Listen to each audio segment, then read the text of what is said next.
Okay, നമുക്കപ്പോൾ question number 12ലേക്ക് പോകാം. അടുത്ത ക്വസ്റ്റ്യൻ ചാപ്റ്റർ ഇലക്ട്രോസ്റ്റാറ്റിക്സ് എന്നാണ്. എന്താ ചോദിച്ചിരിക്കുന്നത്?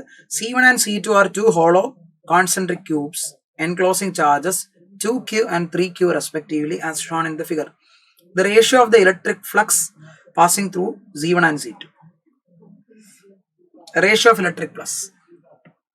മക്കളെ, ഇലക്ട്രിക് ഫ്ലക്സ് കാണാൻ നമുക്ക് ഗോസസ് ലോ യൂസ് ചെയ്യാം. ഗോസസ് ലോ എന്താ? ഗോസസ് ലോ പറയുന്നത് flux should be equal to എന്താ? Integral multiple of E dot d A. അല്ലെങ്കിൽ നമ്മൾ പഠിച്ചിട്ടുണ്ട് എന്താ?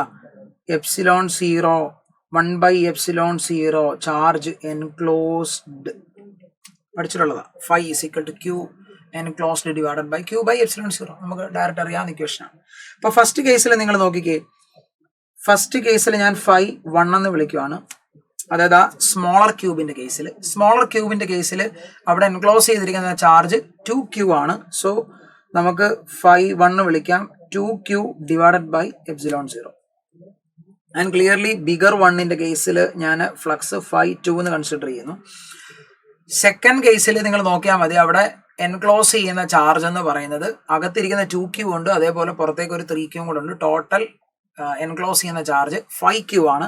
സോ ഒബ്വിയസ്ലി ആൻസർ ഫൈ 2 എന്ന് പറയുന്നത് 5q/ε0 ആണ്. ദെയർഫോർ ഫൈ 1 ബൈ ഫൈ 2 അവരുടെ റേഷ്യോ ആണ് ചോദിച്ചിരിക്കുന്നത്. That is equal to 2/5. Q/ε0 കട്ടായി പോയി.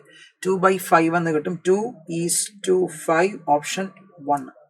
വളരെ സിമ്പിൾ ആയിട്ട് ചെയ്യാവുന്ന ഒരു ക്വസ്റ്റൻ ആയിരുന്നു. ഗോസസ് ലോയുടെ ആപ്ലിക്കേഷൻ ആണ്. എപ്പോഴും ഇലക്ട്രോസ്റ്റാറ്റിക്സ് എന്ന് പറയുന്ന ഒരു ചാപ്റ്റർ പഠിപ്പിക്കാൻ നമ്മൾ പറയുന്ന ഒരു കാര്യമാണ്. ഇലക്ട്രോസ്റ്റാറ്റിക്സിൽ ഏറ്റവും ഇമ്പോർട്ടൻ്റ് ആയിട്ടുള്ള ഒരു 4-5 ടോപ്പിക്ക് പറഞ്ഞാൽ അതിലൊരാൾ ഗോസസ് ലോ ആണ്. അപ്പൊ അത്രയും ഇമ്പോർട്ടൻസ് ഉള്ള ഒരു ഏരിയ ആണ്. കോൺസെപ്റ്റ് നിങ്ങൾക്ക് ക്ലിയർ ആണെന്ന് വിശ്വസിക്കുന്നു.